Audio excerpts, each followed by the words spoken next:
good morning to all of you, and welcome to this panel discussion on Zero Trust Security, hosted at Cyber Risk and Resilience Summit 2020. My name is Sony Anthony. I'm a partner with KPMG. I'm happy to be moderating this session, and I'm sure, like me, we will have an enhanced view on Zero Trust Security. Not too long ago, I think going to office was like entering a castle. The organization data was managed within the premise, and the security was monitoring and protecting everything that was going in and out of the premise. And the basic assumption was that everything within a security perimeter can be trusted. Today, we no longer have to enter the office building to come to work. Companies have enabled work from home. And with this, a wide array of attack vectors and entry points have sprung. Right from mobile devices, home offices, IoT devices, shared routers, and entry points, the routers, internet, and in some way, we are all connecting to the enterprise and exchanging data. Added to this, an exponential increase in the number of COVID-19-based theme attacks.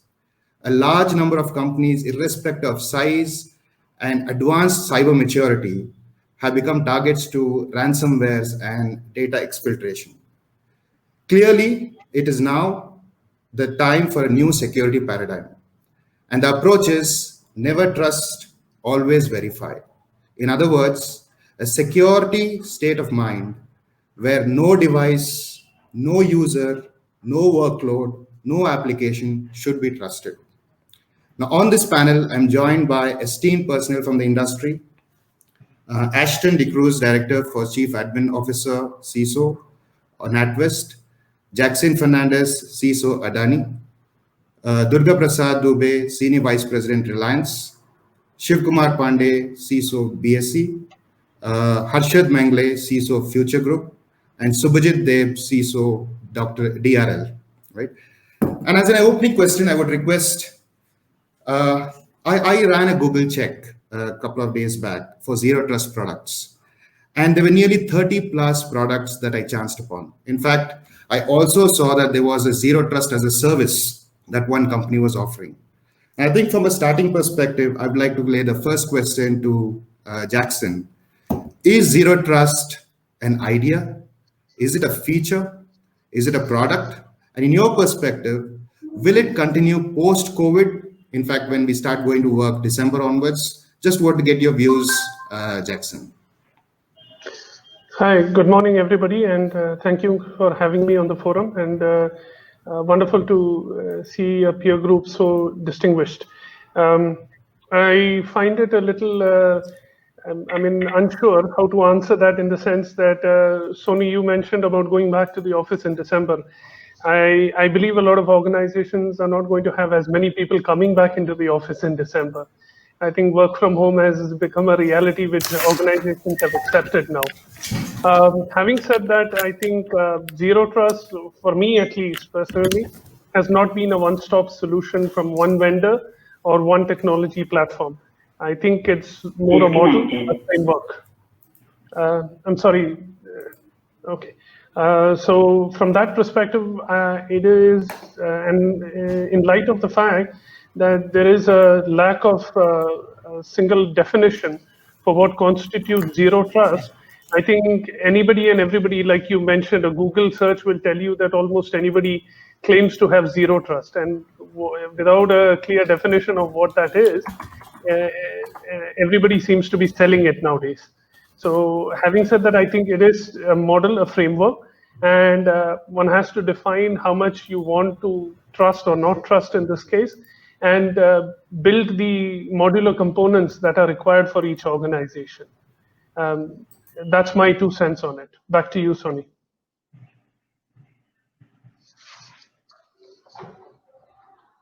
I'm sorry, did we lose Sony in the interim?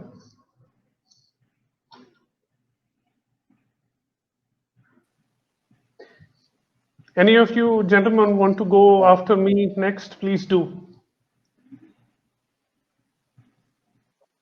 So yes, Jacxine. Ashton speaking. So first up, it's thanks to Sapphire and the team for helping this panel schedule. Before I actually share my views, I just wanted to submit that the views and opinions I share here has made by me in my personal capacity could not be subscribed by the organization I represent. Yes, coming back to the question that Sony raised and Jackson, your inputs as well, I quite agree with you. So as I said, zero trust is a model, a framework, an architecture, not a ready off-the-shelf product. So it is something that you need to imbibe as part of the organization. The organizations also need to understand that it's an ongoing effort. It is no silver bullet available off the shelf where you come, plug it into your system, and also hunky dory right from day one. It is an ongoing effort. It is a layered process, just like any other successful IT or security protocol. Okay. Sorry, I lost some audio previous to that, but I can continue. Harshad, your views? Yeah, so I think zero trust is not old. It is nearly 15 years old terminology. Now, when we talk about zero trust in today's context, due to the extension of data now, a lot of employees are accessing corporate data from home, from various geographies. Zero trust is gaining more importance. Now, this is when we talk about framework. This framework, is not new. When I say not new, is see, it is basically do not trust but verify. So when we talk about not trusting but verify, which means you need to identify who is actually accessing what kind of a data. And I think to gain that kind of a visibility, organization today are already geared up. So having a visibility of how much, what kind of a network you have, what kind of users are accessing, roles, different kind of roles, segmentation, these are certain things which definitely needs today to implement a good zero trust architecture. Not a solution, it's not a solution, of course. It's basically a complex set of I would not say complex set, but it is basically more of a process and a technology together. Okay. Thank you for those views, Harshad. If I move on to my next question, and I'll pass it on to Mr. Durga Prasad. Isn't trusting no one sending the wrong message to senior management? In other words, assuming we. Yeah, Sony, you are right. You are very right. Actually, my experience is zero trust uh, is actually more abused or misused nowadays than really used. And personally, if you ask me, I agree with you that the word zero trust doesn't fit into the scheme of things of security, which is nothing but a synonym of trust. And the experience with me is when I went and presented with a lot of enthusiasm before even COVID and all sort of things were in the near horizon, or no, we didn't have any clue about that, but zero trust was there. So we thought of presenting it in a way to our board. So I was told very clearly that that word zero trust is not acceptable, because zero trust essentially gives a wrong signal that you don't trust anybody. So in fact, that was made known to everybody. In fact, when Google started implementing the so-called zero trust, they didn't call it zero trust, they called it beyond com. And that is why when we started even evangelizing zero trust, about after the first meeting, we started changing the name, and now we call it art trust. And I have to log off. I have a meeting another 10 minutes now. So let me just tell you a little bit about my thought about zero trust. So when I don't personally believe that zero trust is a necessary because of work from home scenario. No, nothing absolutely like that. Work from scenario is absolutely a tactical thing. So the wiser people, the smart people can convert this adversity into an advantage and make really speed up this zero trust implementation or whatever you call it. Essentially, if you look at the demography of access of any smart enterprises today, and I feel that almost 70-80% or even 100% of the enterprise are smarter nowadays. If you look at the demography of their access, you will find that there is a lot of change. So many people earlier, they were coming to office and logging into the network, maybe 80-90%, and 10% were coming from outside. Things have changed dramatically for the last 1-2 years. It's not because of COVID, it is because of the digital transformation. Things are changing. There is a need for people to log into the network from outside. That is the best fundamental necessity of looking at a single gateway for everybody to log into our network. Having decided that we will allow a single gateway for anybody to enter your network, you have to have a very strong, resilient access control at the gateway, which many people may not be having.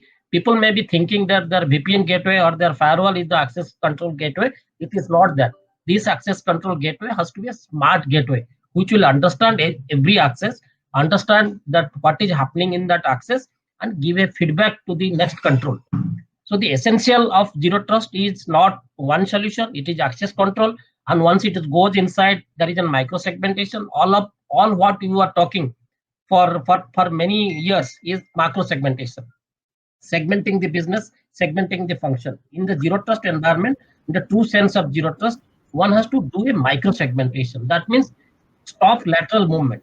Stop lateral movement, have a strong access control, and have a risk-based control, and most important, and which this is my last sentence, which you can very well correlate to what's happening today in the human immunity, is that all the controls in the human are integrated. In fact, a zero trust in a way is implemented in human immunity.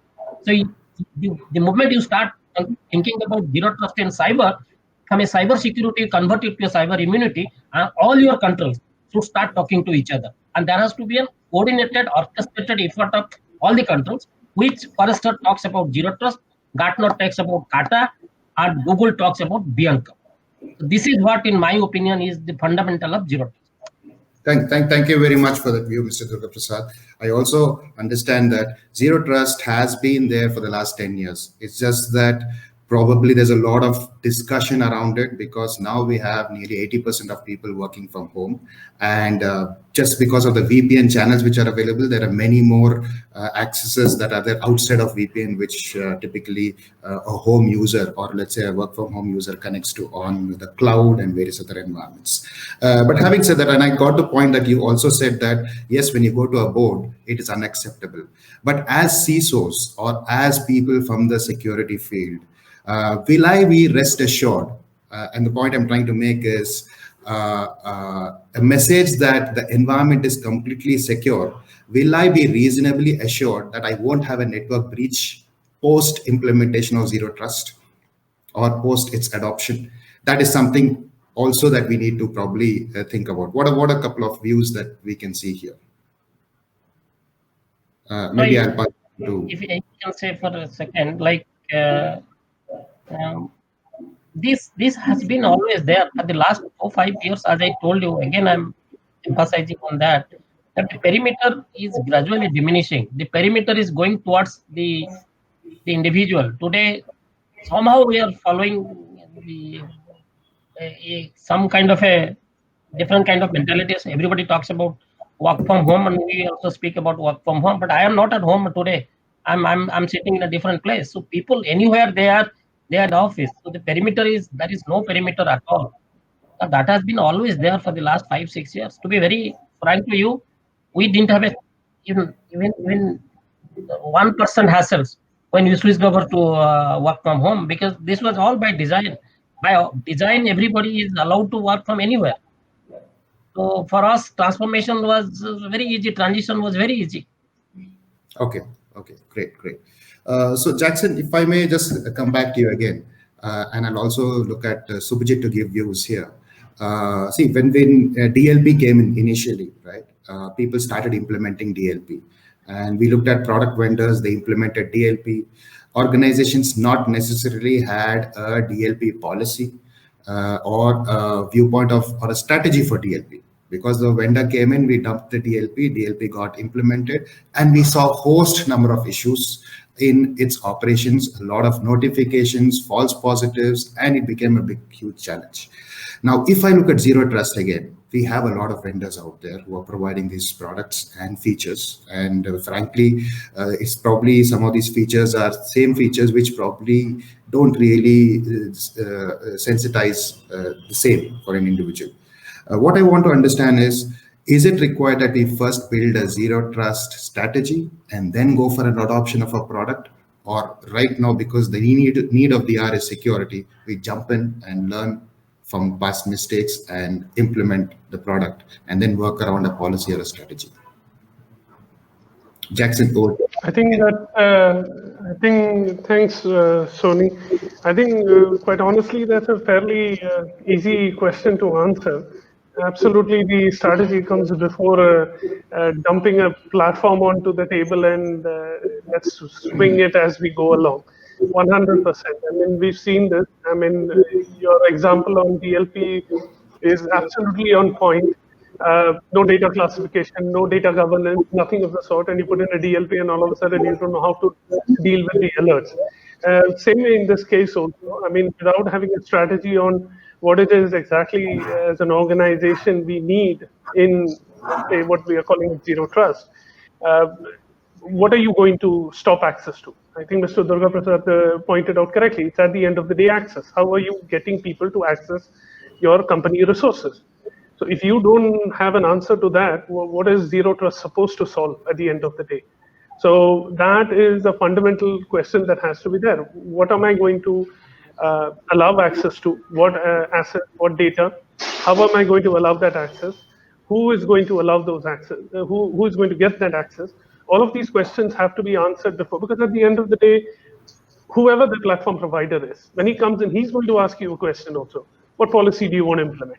And if we haven't thought of that beforehand, then good luck, because you're going to be sitting on a mountain of complaints from a lot of users who are going to call up and say, I can't touch this. I could do this until yesterday. I can't see this. I can't access this. So this is unfortunately, it is a precursor. There is no parallel processing on this. The policy, the strategy, the requirements have to be there in place beforehand. Over to you. So just what we're also saying is, for example, there are standards like NIST now, which is having a SP 800-207, which is specifically on zero trust architecture. I don't think too many organizations are really looking at how an architecture needs to be designed from a framework perspective. Second angle is the principles that zero trust operates on. It looks at trusting no user, trusting no data, trusting no workload, no application, no session. And these, including network and no network. Now, when we are deploying, right, probably the product line that is coming in might address only one or two of these principles. So what the point I'm trying to make here is, when we come up with a strategy and that strategy needs to work into a policy, we need to keep in mind all these principles and then design for our organization, our customization, what we need to have, and then make the vendor work the product out in our environment. And I think I would like to also get Subhajit's view on the aspect of designing and deploying a zero trust strategy and any aspects around that. Thank you, Sony. Hello, everyone. Good to be here today. So I think I'm going to resonate very similar to all of what is being discussed. Zero trust is more like a mindset and a strategy, and security has to be relevant. Security has to be easeless. Security has to be easy and not taxing the systems and people. And because we have started operating in a very different gears altogether, instead of very restrictive, heavy-handed, we are now being seen as an enablement function, as a facilitator for business. So it is important to do security which is optimized, and security is also binary in nature, right? Either you do it well or you don't do it at all. And there is no silver bullet. There is no one size fits all. So every organization has to uniquely understand what are those specific risks they are exposed to, what kind of what are those crown jewels, what are the mission critical systems they need to protect, and also to understand the user base. A lot depends on whether your organization is very homogeneous or heterogeneous, different kind of devices, different network, people working from several thousand different locations. And zero trust as a whole, there is no one single product which will probably help you to do zero trust. So you will have to understand what do you want to do at a network layer, what do you want to do at a data layer, what do you want to do with people, what do you want to do in terms of access, whether it's a conditional access or a contextual access.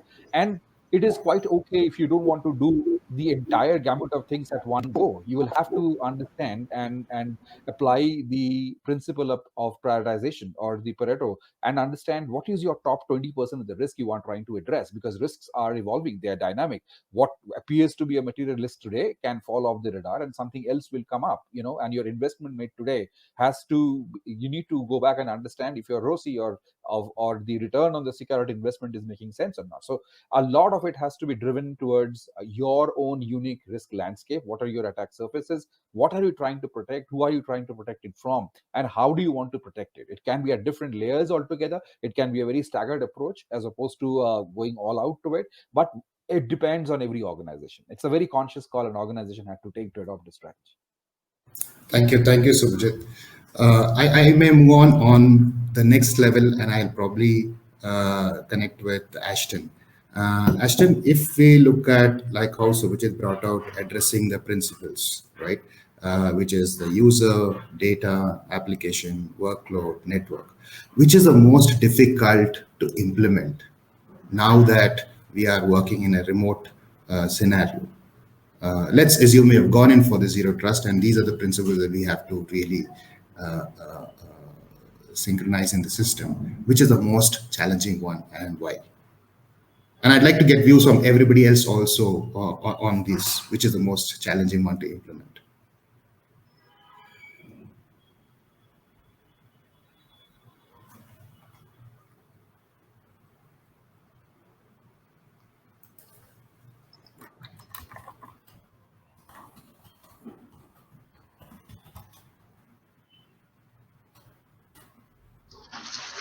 I'm sorry, both of you gentlemen are on mute. Yeah, I'm okay. Able to hear me? Hello? Yeah, able to hear me? Hear you now. Yeah, sorry. What I was saying is the most difficult thing is the data. Because the example which Sony gave is like DLP, that kind of solutions, endpoint solutions, will go for a toss in a zero trust environment, because zero trust is endpoint agnostics, zero trust is place agnostics, network agnostics, device agnostics, all sort of things. So the control on the endpoint will go away. So instead of data loss prevention or DLP as a solution, you should think about data protection as a domain, how to take care of that. And the most important is when you allow the packet to come from any source crossing your access control boundary, so very difficult to really open it and see whether the payload contains any malware or not. So doing it in the real time, it's a very difficult thing. I for one, and I feel very happy that we have started implementing the components of zero trust. And the question you asked is very related to me, because I have faced this issue that of all sort of things, maintaining this data and making sure that data doesn't contain any malicious content, and also making sure that data loss doesn't happen, is a big task. So thank you guys, thank you very much. So I'm logging off. I have a meeting to catch up at 12 o'clock. Thank you, Mr. Durga. Thank you for making this session. Your views are really, really important, and we really understand the points you're coming from. I just get on to Jacxine. I know we had a discussion before, and you said you have controversial points in most of these views. Sorry, you want me to? Jacxine, I would like to get Ashton. I'm sorry, Ashton had something to contribute, please. Okay, please go ahead, Ashton. Yeah, thanks. So coming back to your question, again, and in terms of the 5 components that zero trust is supposed to protect, where we go for users, devices, sessions, application, and most importantly, data. As Durga Prasad has also just mentioned prior to leaving, data is one of the most important points. Having said that, I don't want to place both the user very far behind, because ultimately what does zero trust try to achieve? It's to be able to give the right access to the right resource in the right context and to the right people, which can be accessed continuously, right? And in case of any breach, anything that happens that goes wrong in the system, it is ultimately there's always a human element to it. And primarily because of that, zero trust is made more to be able to control whether we have the right people in the right place at the right time. And so that's one of the most important components. Having said that, it cannot be very rigid. There has to be enough flexibility, and we have to have granularity in the system so that it's more dynamic and it changes on an ongoing basis. Yeah, thanks. Thank you, Ashton. Jacxine, sorry, your views? No, I don't think I disagree with any of the previous speakers over here. Endpoints from my perspective, I think network is going to be key, especially for bigger organizations. And I see, quite frankly, a lot of savings. Because I think like any large organization, we are looking at distributed operations throughout the country, some of us globally, and we ride on the backs of our MPLS and our peer-to-peer IPsec tunnels and all of that stuff. So I think there is a lot of benefit to be had on the network side of things. I see that as the key area where we are able to, let's say, redirect all of that traffic differently from what we are doing today. I believe that, and again, this is one component, and this is not the all and end all of zero trust, but I see this as a major component and a major challenge that will be there. I don't necessarily see users and like Harshad mentioned, we've been doing this in some sort of form for the last couple of decades. So I don't see endpoints and users as much of a challenge. And I think it is going to be more about the traffic and the network architecture that is going to define this. And I think those layers will be taken care of on its own as we move towards that. Thank you, Jacxine, for that view. I'd like to move on to another viewpoint here. So while we spoke about zero trust, there's a lot of understanding about how the challenges are. We also understand there's a strategy required. We also understand which are the principles that are probably affecting us. But if I go and look at organizations, are organizations today adopting zero trust, or they are just exploring? And the reason I'm asking this is this brings a lot of change in the environment with respect to the existing investments that we have made. We probably have VPN concentrators, we have various other devices which are getting the job done today, and convincing management first on the security part of it. Yes, probably it's a hidden task, we can get it done. But what about protection of the existing investment? I mean, that is something that a question will always be asked. So are companies just adopting, or they're exploring, or they're keeping in mind their existing environment? What do you do with it? How are organizations looking at it, in your view? And I'll pass it on to Harshad. And it's a question to all of us because we all are in this together. Yeah, I think this is a very good question, Sony. I will share my thoughts, how we implement, what challenges we faced, and really, does it really give a benefit to the organization having a zero trust? Will it actually, give me a comfort that no attack will come to me, or I'm fully protected? So yes, there are a couple of questions around this. So I'll probably answer how we started our journey. So when we started our journey, see, first of all, there is no, out of box solutions. So there is no one fit because there are multiple layers of zero trust.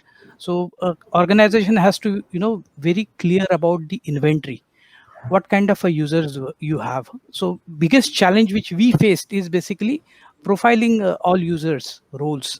This is a bigger challenge which we faced. If you do not have a proper documentation, what kind of a roles you need in the organization, who should be mapped to those roles, it will be difficult to implement zero trust.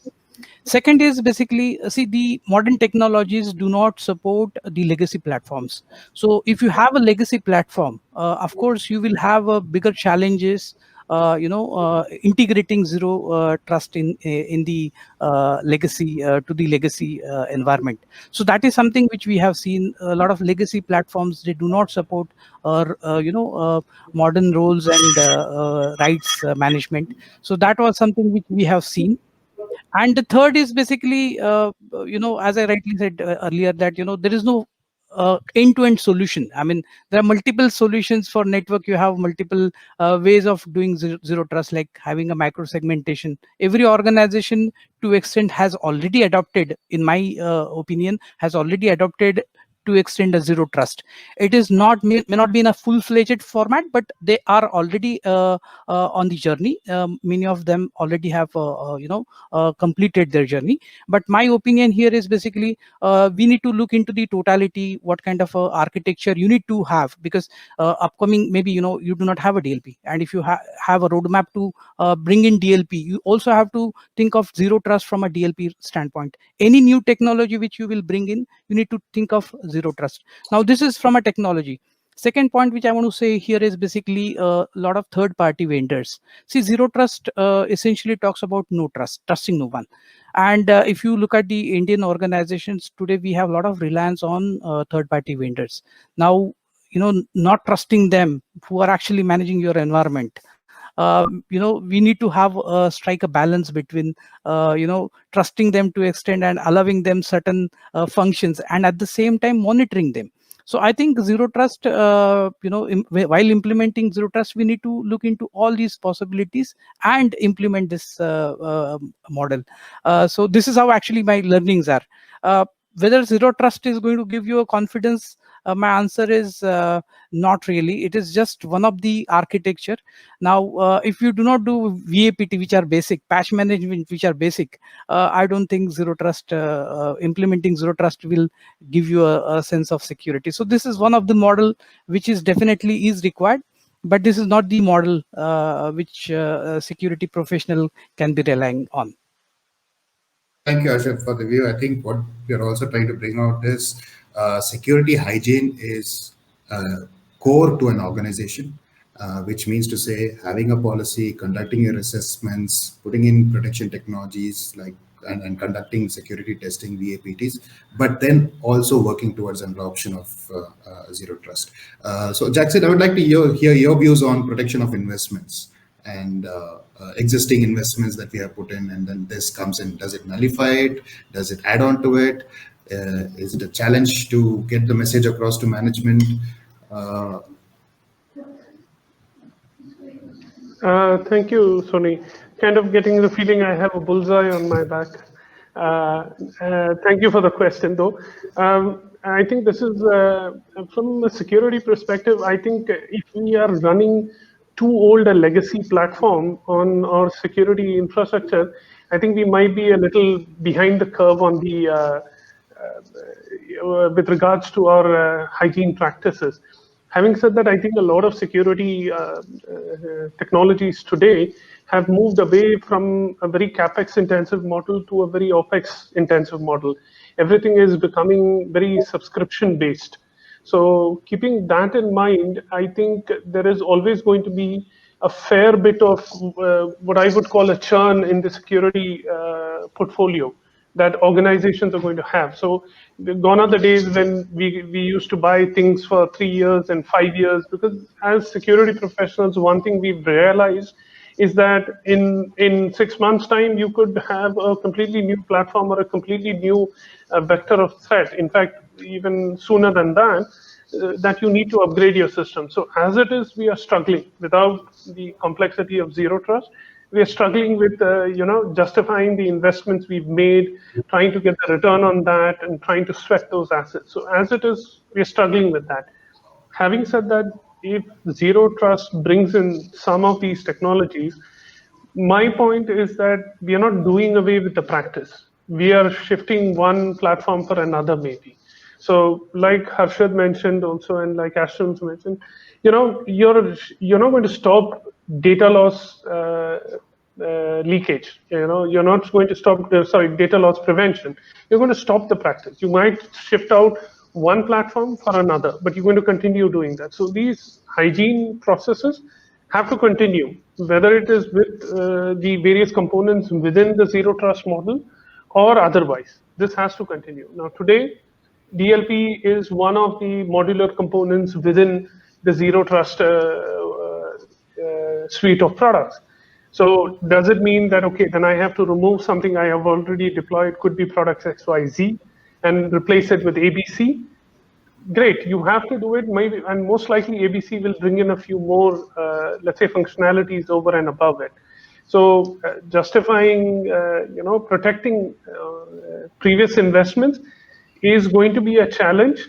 But I think with the nature of how security solutions are today, the subscription based, I think it is in any ways moving towards that. And I think we are a bit spoiled now for choice, if you ask me.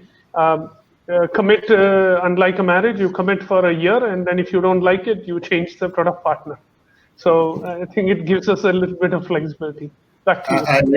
I like your comparison, Jacxine. I just thought of having one additional question. And this is probably an oxymoron because I just got a chance to see that zero trust is coming up as a service as well. And if the idea is trust no user, trust no employee, trust no device, trust no application, we are trusting a third party in this specific service. And it's not that there are too many takers for that service at this point and time, but going by how things are churning out, do you believe zero trust as a service has potential? And do you believe that as an organization, you might opt for a zero trust as a service, keeping in mind CapEx or OpEx kind of requirements?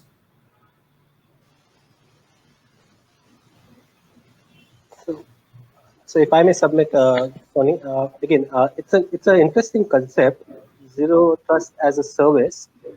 It all depends on the nature of the organization and the industry as well as which the organization is. If it's a conservative sort of organization in an industry which is very tightly regulated, then not too many such organizations actually offer anything as a service, not just zero trust. They like to have everything within the own setup as services that are provided by their own teams.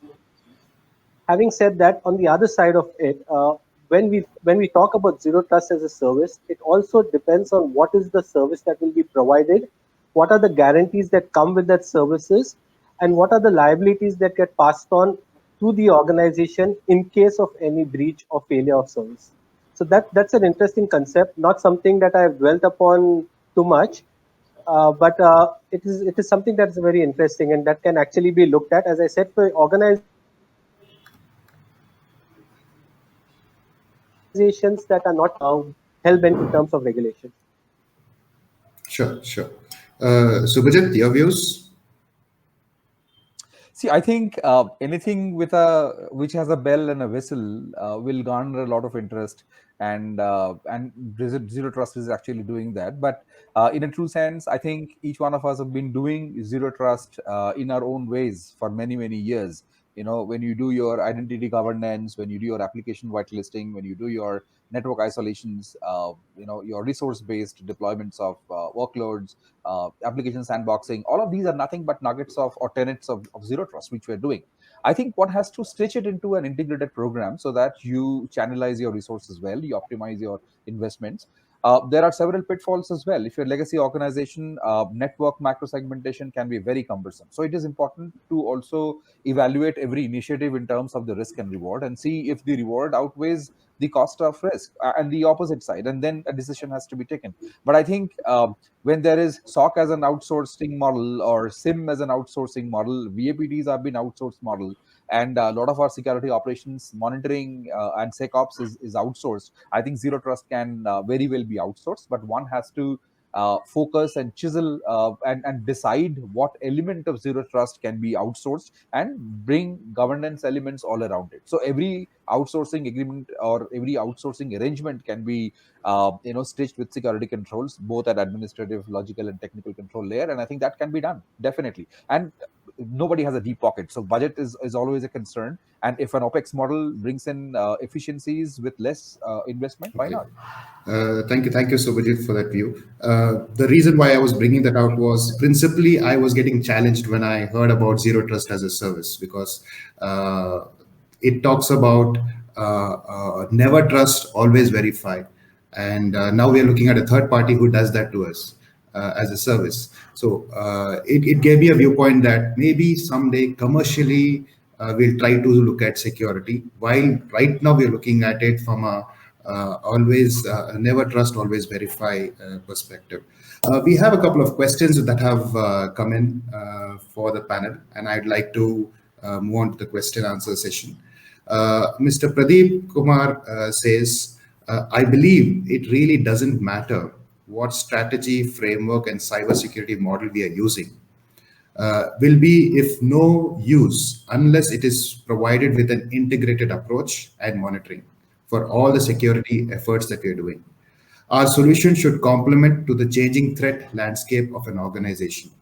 And I can resonate with what Mr. Pradeep is also talking about, primarily because while we spoke about principles, there are also a couple of aspects that zero trust brings in. One is of analytics. Over a period in time, we can understand what type of connections are going through, and if there's an anomaly that we can in fact identify. It also brings in, over a period in time, a lot of orchestration and automation. So these are a couple of other aspects that also come in with the primary principles of zero trust. But just wanted to get views from the panel on the question from Mr. Pradeep. Hi, Jacxine here. Sony, the eyebrow is raised because of a slight confusion. I mean, if your strategy doesn't talk about an integrated approach, I don't think you've written the strategy very well in the first place. So I mean, while Mr. Pradeep has it right, that strategy and everything is of no use if there is no integrated approach, the very fact that if you're writing the strategy, that integrated approach has to be within that strategy. That room to change in view of the external and internal threat landscape has to be built into that strategy. So if you haven't built your strategy in that manner, then yes, of course, it's no use. But in my opinion, that strategy is key and fundamental. And these moving parts have to be catered there. Over to you. Yeah, I think the point that Mr. Pradeep is also bringing out is a solution should complement the changing threat landscape of an organization. And typically, when you put in a strategy, it is at that point in time, or maybe for 3 years, and not necessarily we can look at all the threats that are changing. So, in other words, I think to complement this question, or to ensure that we are able to come to a same plane, maybe the strategy that has been defined should have constant revisions, keeping in mind the changing threats that are there to an organization. And probably that's the way that we probably need to look at it. So that's an interesting thought. This is Ashton speaking. Again, it's all about a security by design. As you design a product, a service, you build the security around it at the conceptualization stage. As you move and you have new iterations, new developments, new innovations on the same base product, you have the security also following suit hand in hand, and that takes care of any changing landscape that you see within the organization, within the industry, within the environment. The security by design feature will always move along and try to imbibe and incorporate everything that changes in the landscape. Thank you, Mr. Ashton. There's another question. Mr. Satish Partani says, if the panelists can share the zero trust solution they have implemented, and what were the constraints in implementing it, and whether they were satisfied with it. So 3 parts to it. What were the solutions? What were the constraints in implementing, and whether they're satisfied? I would probably not go for the first one, but I'd like to take a dig from the panel for the second and the third. What were the constraints in implementing, and whether they were satisfied with it? So I can take that up. Constraints could be many depending on the kind of organization you're a part of and where you're trying to implement zero trust. I think the biggest constraint we had is in terms of getting those networks not only segregated but also isolated. And also, as a part of the zero trust, you'll also have to, create those micro perimeters across devices. I come from a manufacturing pharma industry where we have expensive equipments connected to the manufacturing lines being managed by a computer. So it's not only the computer, but also the equipment, your PLC and HPLC systems, and the industry control system. So uh, the network design or the legacy network is very difficult to change. So you will have to really prioritize, and this is what again ties back to the previous question, that whether you do zero trust or you don't do zero trust, one cannot take away the importance of having a living and dynamic risk assessment or a risk management regime for cybersecurity. So everything has to boil down to what is the specific risk you are trying to address. Yeah. And so that is one challenge. And how do you prioritize, and how do you convert your existing legacy networks into a micro-segmented or a correctly isolated network? That is one challenge. Second challenge is also about your application accessibilities. A lot of these applications, when they are designed, it was designed for to be used, say, within the intranet, but now the perimeters are shattered. So you quickly put it up on a cloud, or expose it over the internet, putting the box, or doing a reverse proxy, setting the box into the DMZ. All that is directly contradicts the zero trust model. So you'll have to take a very strategic approach in the way you create your applications and their accessibility. And with DevOps coming into view, everything is on the fly, and we as a security team, we will have to be up speed and do those dynamic testing and pushing those workloads out. Otherwise, you're going to be the guy who are throwing a spanner into people's plan. So how do you keep up with that changing landscape is a very troublesome journey when it comes to zero trust. And lastly, zero trust is all about explicit trust, as well as as opposed to an implicit trust, right? So you don't trust everybody, but you trust depending on certain characteristics of an individual or a user or an application or a data or a device. Now, how do you stitch all of that together? Because gone are those days when a device based security would yield solid results, because now everybody is using their own devices. They're coming from whole new different approach altogether. So how do you change all of your existing investment and strategy from a device based security to a data based security? So that change essentially needs a lot of time. It needs a lot of debate with the business teams as well. And I think these are the top three challenges which I could probably foresee. Sure. Ashton, Harshad, any views from your side? Yeah. So besides what Subhajit has already touched upon in terms of the legacy systems, etc., and all, in our case, since we actually went down the path of zero trust pretty early, one of the constraints was actually also both management and user buy-in. So many don't talk about it actually, but zero trust, by the way it is worded and the term that is being given, is actually puts a very negative feel on anyone. Like for an organization that has been is almost 3 centuries old, you are telling us now at the end of the third century, don't trust our own staff. We have survived for 300 years. That's the concept, and that's the feel that you go as when you walk into a boardroom, is what you get back. Okay, and that's the way in terms of being able to convince and have the entire strategy embodied within the culture of the organization. So that was a very difficult buying. It's just a one time, because once people get on board and once the team accepts it, then it gets much more smoother. But that was the first hiccup that we faced even with our zero trust journey. Again, implementation and legacy system tackling, etc., is all what Subhajit spoke about. So I will not touch upon that. Again, are we satisfied with it? Was the last part of the question by the audience. Again, as CISOs, we are never satisfied with where security is concerned. We always hope that we are there, but we know we are never there till the next breach happens. So I'm happy where the board is concerned, and to say that we've got a very robust system. But am I satisfied with it at this point of time? The answer is always a no. Thank you, Ashton, for that view. Jacxine, Harshad. Yeah, so I just want to add what Subhajit said. See, if you have a multi-cloud environment, okay, so challenges are a little bigger and complex. Now you have on-premise Active Directory or a LDAP system. Once you have a multi-cloud, you have to extend your identities to cloud, and that's a bigger challenge. And many of the infra folks, they are little reluctant. They are not really prepared to move their AD or LDAP on cloud, or even having the extension on cloud. So I think these are some of the points which are really cause of concern and constraint while implementing a zero trust environment.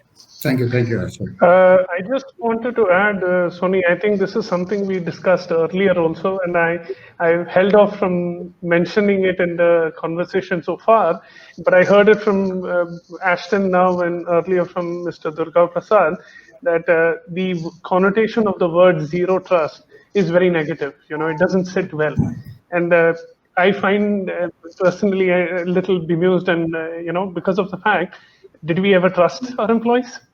I mean, you gave them a laptop with no admin controls. You locked it down like crazy, DLP, everything you put on it, and you literally, made sure that he did nothing other than just work-related stuff. The proxy sites he can visit and everything. And now we say that zero trust is negative. I don't think, as an organization, we really trusted our employees to act in their best interest. And as security professionals, we know that yes, employees will click on stuff if it looks enticing enough. Like I think it was Harshad who mentioned it, or Subhajit, when you said bells and whistles, they'll click on it. So we didn't really trust our employees a long time ago. The word just became a lot more, let's say, explicit now. That's, I think, the difference that has happened. So I think, Jacxine, resonating with what you're saying, there is a question, in fact, by Nitin Lakshmichand, who says, another approach has been trust but verify instead of trust no one and always verify, right? And also he's looking for opinions from the panel. So the message is trust but verify, vis-a-vis what we are talking about, trust no one and always verify.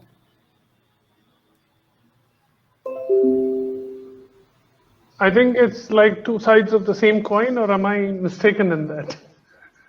So I think trust but verify is explicitly trusting everything and just having a monetary view of what is on the network.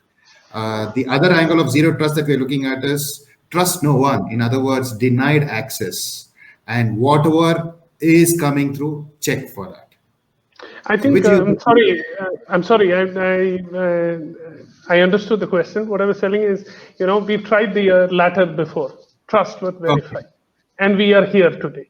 Okay, so we know, you just have to open up any one of us, I'm sure, as part of enough WhatsApp groups to know how many ransomware attacks, how many breaches happen, how many data losses happen. We have operated so far with trust but verify situation.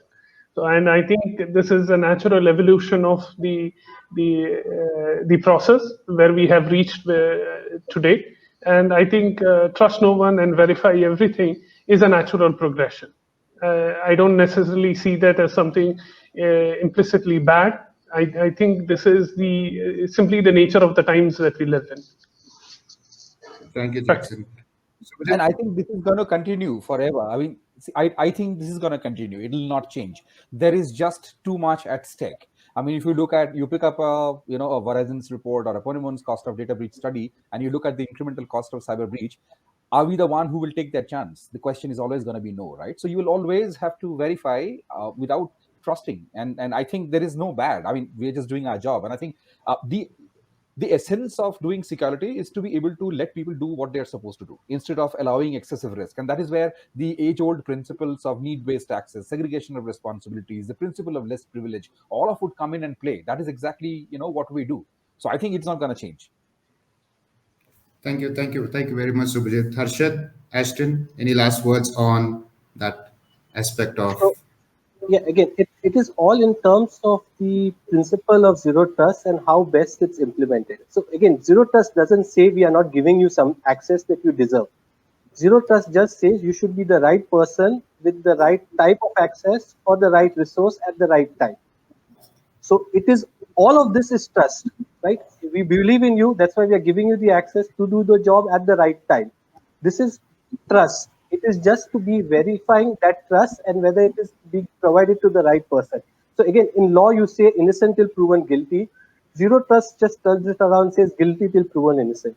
So we basically just trying to make sure that you are the right person, and then we are providing the access. But we have not taken the trust away from you. Thank you for that very, very different view, Ashton. And Harshad, any last view? Yeah. So in my view, I think we are all same thing.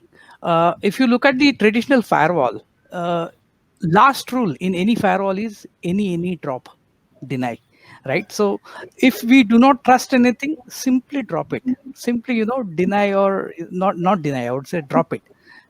Don't allow somebody who is not trusted. So when we define a network, we need to know who are the trusted vendors, who are the trusted people. We are not saying that they are trusted, they are monitored. At the same time, we give comfort that yes, you are trusted, but at the same time, in security, we always ensure that they are not trusted. Whatever transaction they are doing has to be monitored, has to be thoroughly checked for access control. So I think yeah, that's what my opinion is. Thank you very much, Arshad, and thank you, Jacxine, Ashton, Subhajit. I really, and I think Durga Prasad left early, but I really enjoyed the conversation, and I'm sure all the participants who are out there who are watching this have also got a different view on zero trust. The views that we probably discussed was we need a strategy prior to working towards an implementation. From a challenge of where we see challenges, it's primarily on the data. Next comes the user as well, if you're looking at implementation. Adoption has always been a challenge we have seen with TLP as well. And zero trust will not be far away from it. We need to make sure that senior management is convinced of the value from it. We are convinced that it works. Our users are convinced that it is providing the ease of use or being able to connect back seamlessly. We also know CISOs are never satisfied. Okay, we learned that irrespective what security comes into picture. We also learned that there could be options of zero trust as a service sometime down the line, and organizations probably are going to be open towards that in the interest of expense management. And I think lastly, the idea of if we don't trust something, we just drop. And that's where we are looking at this view of never trust, but always verify. So thank you very much, panel. And I think I really enjoyed this session. And